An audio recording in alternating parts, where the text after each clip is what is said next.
Hello guys, welcome back to my channel. வீடியோக்குள்ளே போகிறதுக்கு முன்னாடி மறக்காமல் இந்த வீடியோக்கு ஒரு லைக்கை போட்டுருங்க.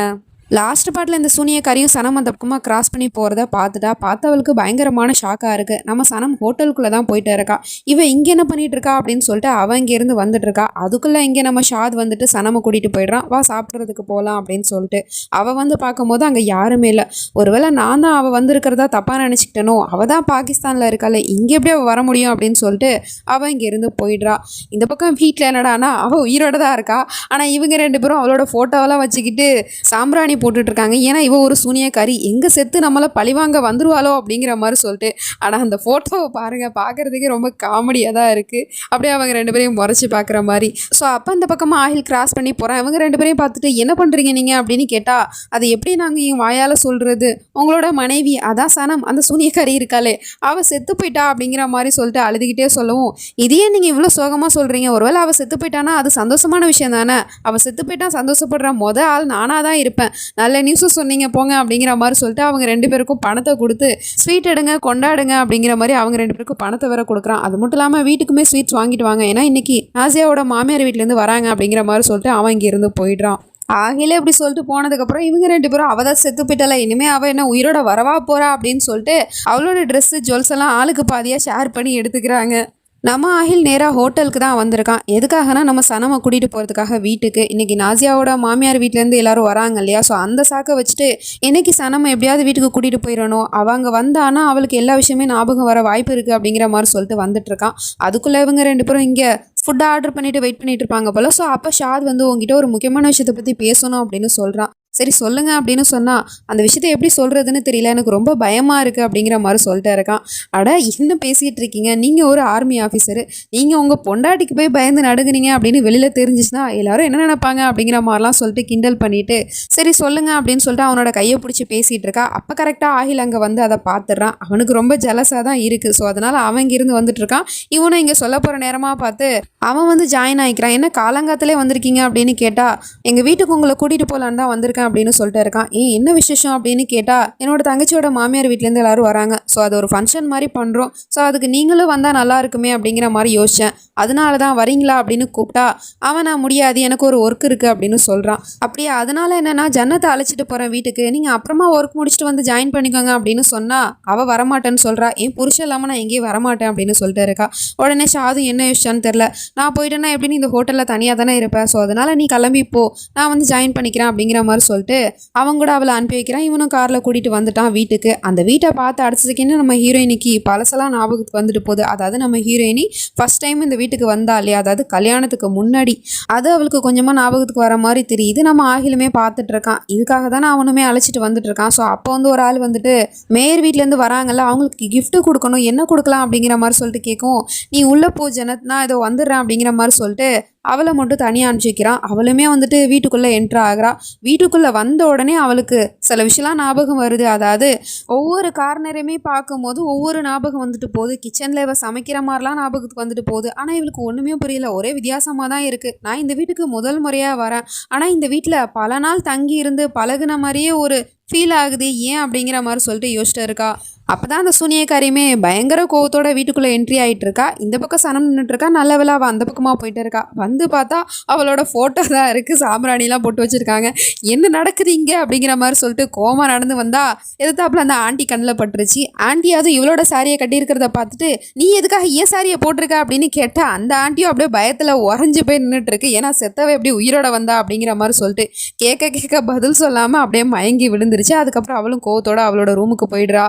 நம்ம ஹீரோயின்கிட்ட வந்து ஆகிலும் கேட்குறான், என்ன வீடெல்லாம் பார்த்தியா, பிடிச்சிருக்கா அப்படின்னு கேட்டால், எனக்கு தெரியல, ஏதோ வித்தியாசமான ஃபீல் ஆகுது, இந்த வீட்டுக்கு நான் இப்போ தான் முதல் முறை வரேன், ஆனால் எனக்கும் இந்த வீட்டுக்கும் ஏதோ கனெக்ஷன் இருக்கிற மாதிரி தோணுது அப்படிங்கிற மாதிரி சொன்னால், அப்படியா சரி வா நான் உனக்கு இன்னொரு விஷயத்த காட்டுறேன், அதை போய் நீ பார்த்த அப்படின்னா அதுக்கப்புறம் உனக்கும் சில விஷயம் புரியும் அப்படிங்கிற மாதிரி சொல்லிட்டு அழைச்சிட்டு போயிட்டு இருக்கான். எங்கன்னு பார்த்தா இவனோட ரூமுக்கு தான் அழைச்சிட்டு வந்திருக்கா. அந்த ரூமுக்குள்ளே என்ட்ரி ஆகும் போதும் அவளுக்கு ஏதோ டிஃப்ரெண்டாக தான் ஃபீல் ஆகுது. அப்போ கேட்குறா, என்ன ஏதோ காட்டணும்னு சொன்னீங்களே, என்ன அது அப்படின்னு கேட்டால், அதோ அந்த ஸ்க்ரீனுக்கு பின்னாடி இருக்கு, நான் என்ன காட்டணும்னு நினச்சனோ அது அங்கே தான் இருக்குது அப்படிங்கிற மாதிரி சொல்லிட்டு இருக்கான். அந்த ஸ்க்ரீனுக்கு பின்னாடி இருக்கிற முகத்துக்கும் என்னோட வாழ்க்கைக்கும் நிறைய சம்மந்தம் இருக்குது. நான் காலையில் எழுந்திருக்கிறதும் அந்த முகத்தை பார்த்து தான், நைட்டு தூங்க போகிறது அந்த முகத்தை பார்த்து தான் அப்படிங்கிற மாதிரிலாம் சொல்லிட்டு பேசவும் இவ கெஸ் பண்ணிடுறா. அப்போ அந்த ஸ்க்ரீனுக்கு பின்னாடி உங்களோட மனைவியோட ஃபோட்டோ இருக்கா அப்படித்தானே அப்படின்னு சொன்னால் ஆமாம் அப்படின்னு சொல்கிறான். அப்படின்னா நான் உடனே போய் பார்க்குறேன் அப்படின்னு சொல்லிட்டு இவளும் போயிட்டு ரொம்ப ஆர்வமாக அந்த ஸ்க்ரீனை போயிட்டு ஓப்பன் பண்ணி பார்க்குறா. பார்த்தா அதுக்கு பின்னாடி எதுவுமே இல்லை, ஜஸ்ட் ஒரு கண்ணாடி தான் இருக்குது. அதாவது அதில் இவளோட முகம் தான் தெரியுது. என் பொண்டாட்டி நீ தான் அப்படிங்கிறத சொல்லாமல் சொல்லிட்டு இருக்கான். ஆனால் அவளுக்கு எதுவுமே புரியல, அப்படியே பார்த்துட்டு இருக்கா. அப்போ பார்த்தா பின்னாடி அந்த சூனியக்காரி வந்துட்டு இருக்கா. நான் தான் அவரோட மனைவி அப்படிங்கிற மாதிரி சொல்லிட்டு இவனுக்கா செமக்கும் வருது. இவ எதுக்கு இப்போ வந்தா அப்படிங்கிற மாதிரி முழிச்சிட்டு இருக்கான்.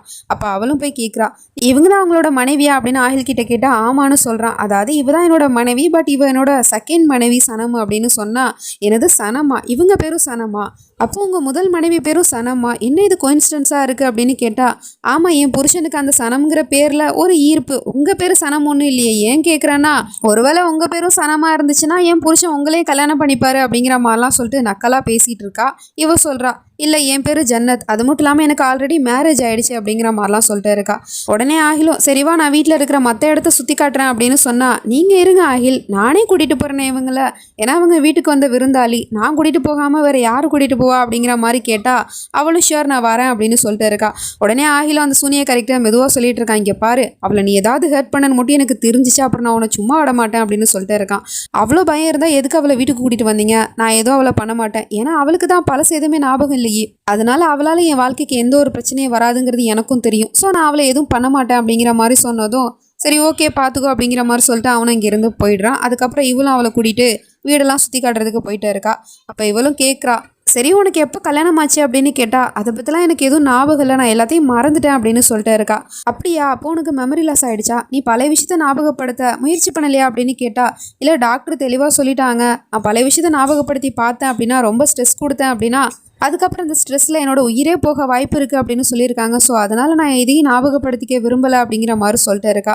அப்படியா விஷயம், நீ இந்த விஷயத்த போயிட்டு என்கிட்டயா போய் சொல்லணும் உன்னோட வீக்னஸை அப்படிங்கிற மாதிரி சொல்லிட்டு இவ ஏதோ வில்லத்தனமாக யோசிச்சுட்டு இருக்கா, என்ன பண்ண போகிறான்னு தெரில. அடுத்த நிமிஷமே பார்த்தா அந்த பக்கமாக அவளை கூட்டிகிட்டு போயிட்டு இருக்கும் போது எதிர்த்தாப்புல அந்த லத்தீஃபும் ஆண்டி இவளை பார்த்துட்டு பயங்கர ஷாக்காகி அப்படியே உறைஞ்சி போய் நின்றுட்டு இருக்காங்க. லத்தீஃப் கசாலா என்ன பார்த்துட்டு இருக்கீங்க, இவங்க நம்ம வீட்டுக்கு வந்த கெஸ்ட்டு, இவங்க பேர் ஜன்னத் அப்படின்னு சொல்லிட்டு அறிமுகப்படுத்தி வைக்கிறா. அவங்களும் திருன்னு முழிச்சிட்டு இருக்காங்க. சரி போயிட்டு இவங்களுக்காக பான் எடுத்துகிட்டு வா, நான் என்னோட கையால் ஸ்பெஷலாக பண்ணது அப்படிங்கிற மாதிரி சொல்லிட்டு அனுப்பிக்கவும் அந்த லத்தீஃபும் எடுத்துகிட்டு வந்து அந்த பானை கொடுக்குறா. அவளும் அதை சாப்பிட போகிற நேரமாக பார்த்து கரெக்டாக நம்ம ஆகில் வந்துட்டு தடுத்து நிறுத்திடுறான். இதை நீ சாப்பிடாத அப்படின்னு சொல்லிட்டு. ஏன் இதை நான் சாப்பிடக்கூடாது, உங்கள் மனைவி இதை ஸ்பெஷலாக பண்ணுதுன்னு சொன்னாங்க, அப்படி இருக்கும்போது நான் சாப்பிடாக்கிட்டே அவங்க ஏதாவது நினச்சிக்க மாட்டாங்களா, நான் சாப்பிட போகிறேன் அப்படின்னு சொன்னால் அவன் தடுக்க பார்க்குறான். ஸோ அதெல்லாம் பார்த்துட்டு இந்த சூனியக்காரியோ எதுக்கு ஆகில் தடுக்கிறீங்க, உங்களுக்கு என்ன தோணுது, நான் அப்போ அந்த பானில் வந்து விஷத்தை கலந்துருப்பேன்னு நினச்சிட்டு இருக்கீங்களா அப்படின்னு கேட்டால் ஏன் இப்படிலாம் பேசுகிறீங்க அப்படின்னு ஜன்னத்தும் கேட்குறா. இல்லை இவருக்கு எப்போ பார்த்தாலும் இதே வேலை தான், அவருக்கு அவரோட ஃபஸ்ட்டு பொண்டாட்டி தான் ரொம்ப பிடிக்கும், என்ன அவ்வளோவா பிடிக்காது, அதனால இப்படி தான் என்ன வேணும்னே ஹர்ட் பண்ணுற மாதிரி நிறைய விஷயம் பண்ணிகிட்டு இருப்பாரு, ஆனால் இப்போ வீட்டுக்கு வந்த விருந்தாளி முன்னாடியே என்ன இப்படி அசிங்கப்படுத்துறீங்களே, எதுக்காக ஆகில் இப்படிலாம் பண்ணுறீங்க அப்படின்னு சொல்லிட்டு ட்ராமா பண்ணிகிட்டு இருக்கா அழுது. அவளும் சொல்கிறா அப்படிலாம் அவர் எதுவும் மீன் பண்ணல அப்படிங்கிற மாதிரி சொன்னால் இல்லை இப்போ என்ன உங்களுக்கு இதில் நான் விஷத்தை கலந்துருப்பேன்னு தானே தோணுது, அதை நானே உங்களுக்கு சாப்பிட்டு நிரூபித்து காட்டுறேன் அப்படிங்கிற மாதிரி சொல்லிட்டு அவள் கையில் இருக்கிற பானை பிடுங்கி இவ சாப்பிட்றா. நிஜமாவே அதில் அவள் எதுவுமே கலக்கலை. போதுமா இப்போ உங்கள் சந்தேகம் தீர்ந்துருச்சா அப்படிங்கிற மாதிரி சொல்லிட்டு அழுதுகிட்டே அங்கேருந்து போகிறா. எல்லாமே ட்ராமா தான். நம்ம ஜன்னத்தும் பின்னாடியே போயிட்டு அவளை சமாதானப்படுத்துறதுக்காக போனால் அப்போ அங்கே ஆகிலும் வந்துடுறான். அவனை பார்த்துட்டு இவ்வளோ சொல்கிறா, எதுக்காக அப்படிலாம் நடந்துட்டுருக்கீங்க ஆகில், அவங்க எவ்வளோ கஷ்டப்படுறாங்க பாருங்கள், அவங்கள சமாதானப்படுத்துங்க அப்படின்னு சொல்லிட்டு அவன் இங்கேருந்து போயிடுறா. இவனா மறைச்சி நின்றுட்டு இருக்கான். அதுக்கப்புறம் இவளும் போயிட்டு ரூம் டோரை சாத்திட்டு அவன் பக்கத்தில் வந்துட்டு அப்படியே நெருக்கமாக நின்றுட்டு இருக்கா. டக்குன்னு அவளை பிடிச்சி இழுத்து வச்சுக்கிட்டு எதுக்காக அப்படிலாம் பண்ணிகிட்டு இருக்க, என்ன ட்ராமா பண்ணுறியா அப்படின்னு கேட்டா ஆமாம் நான் ட்ராமா தான் பண்ணேன், நீங்கள் என்ன நினச்சிட்டு இருக்கீங்க, அவளை இந்த வீட்டுக்கு கூட்டிகிட்டு வந்து அவளுக்கு பழசெல்லாம் ஞாபகப்படுத்தலாம்னு நினச்சிட்டு இருக்கீங்களா, அது மட்டும் இல்லாமல் அவள் முன்னாடி ரொம்ப நல்லவராக காட்டிக்கலாம்னு நினச்சிட்டு இருக்கீங்களா, இப்போ மட்டும் நான் அவகிட்ட போயிட்டு 4 வாரத்தை அளந்து விட்டேன்னு வச்சுக்கலாம், அவள் அப்படியே நம்பத்தான் செய்வா, என்னை அடிச்சிங்கன்னு ஒரு போய் சொன்னால் போதும், அதுக்கப்புறம் உங்களோட கேரக்டரே அவள் முன்னாடி தப்பாக போய்டும் அப்படிங்கிற மாதிரிலாம் சொல்லிட்டு பிளாக்மெயில் பண்ணிட்டு இருக்கா. இவனுக்கும் என்ன பண்ணுறது தெரியல, அப்படியே பல்ல கடிச்சிட்டு நின்றுட்டு இருக்கான் வேற வழியே இல்லாமல். அதனால அவகிட்ட நெருங்குற வேலை வச்சுக்காதீங்க, அவகிட்ட இருந்து கொஞ்சம் விலகியேருங்க அப்படிங்கிற மாதிரி சொல்லிட்டு மிரட்டிட்டு அங்கேருந்து போயிடுறா. இந்த பக்கம் நம்ம ஷாத் வந்துட்டு ஒரு முக்கியமான வேலை இருக்குன்னு சொல்லிட்டு வந்தான் இல்லையா, என்ன முக்கியமான வேலைன்னா அந்த மேயரை வந்துட்டு ஃபாலோ பண்ணி வரது தான். அவள் எங்கேயோ போயிட்டு இருக்கா காலங்காத்தில், ஸோ அதனால் அவள் எங்கே போகிறா அப்படின்னு சொல்லிட்டு இவனும் பின்னாடியே ஃபாலோ பண்ணிட்டு வந்துட்டு இருக்கான்.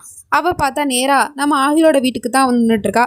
அந்த வீட்டு வாசலில் வந்து இறங்கின உடனே அவளுக்கு வித்தியாசமாக ஃபீல் ஆகுது. இந்த வீட்டுக்கு இதுக்கு முன்னாடி நான் வந்ததே கிடையாது, ஆனால் இந்த வீட்டுக்கும் எனக்கும் ஏதோ ஒரு கனெக்ஷன் இருக்கிற மாதிரி தோணுதே அப்படிங்கிற மாதிரி சொல்லிட்டு யோசிச்சிட்டே உள்ளே போயிட்டு இருக்கா.